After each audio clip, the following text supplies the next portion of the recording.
Hi everybody, I'm Tom Elliot with John Deere, and today we'll show you how to plant a food plot to attract wildlife using a Frontier food plot seeder.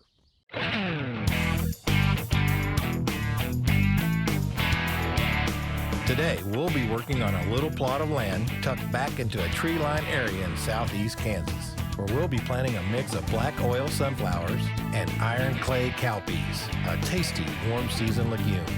It's a great combination for two reasons. One, deer, turkey, and other wildlife really go for these plants. And two, the sunflowers will grow tall, sturdy, and straight. And the cowpeas, which grow as a vine, will use the sunflower stalks as a support system to grow on. Now that's setting a table for a wildlife buffet. Planting this food plot is a perfect project for this Frontier FP2208 food plot seeder. It combines an adjustable gang of notched discs to penetrate and disturb the food plot soil, 2 rows of S-tines that break up clods and prepare the seed bed, 2 seed boxes with electric drop seeder and scatter plate, a chain drag to cover the seed, and a roller for good seed to soil contact and to level the seed bed.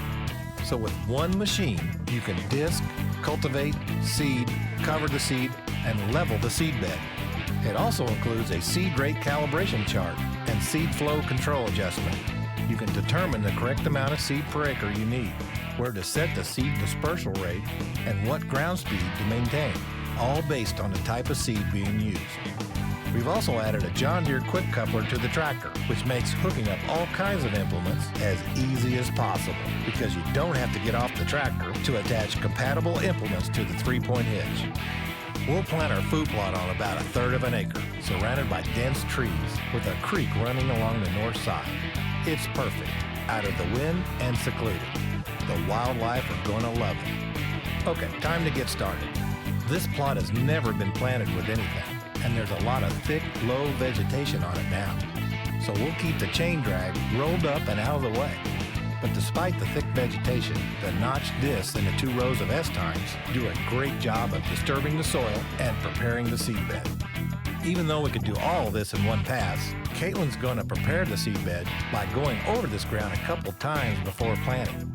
First, going east and west, then going southwest and northeast, or at a slight angle to her first pass. For planting, we'll be using 10 pounds of sunflowers and 10 pounds of the cowpeas. We'll plant them separately because the seeds are such different sizes. For the sunflowers, we'll set the gate opening on the seed boxes at 5.5. And for the cowpeas, we'll set it at 3. The electric Versa-seeder keeps the seeds flowing smoothly and evenly out of the seed boxes. They fall and hit the adjustable scatter plate, which allows the operator to set the angle of dispersion. In our final pass, the discs and S-tines turn and prepare the seed bed. The seeds are spread directly onto the seed bed, and the roller presses them into the soil, creating great seed-to-soil contact. From start to finish, this whole project takes less than 90 minutes. This Frontier food plot seeder and nearly 600 other implements are available only from your John Deere dealer, the place to go for advice and equipment. So remember, for implements that help turn your tractor into the workhorse it was built to be, think Frontier and your John Deere dealer.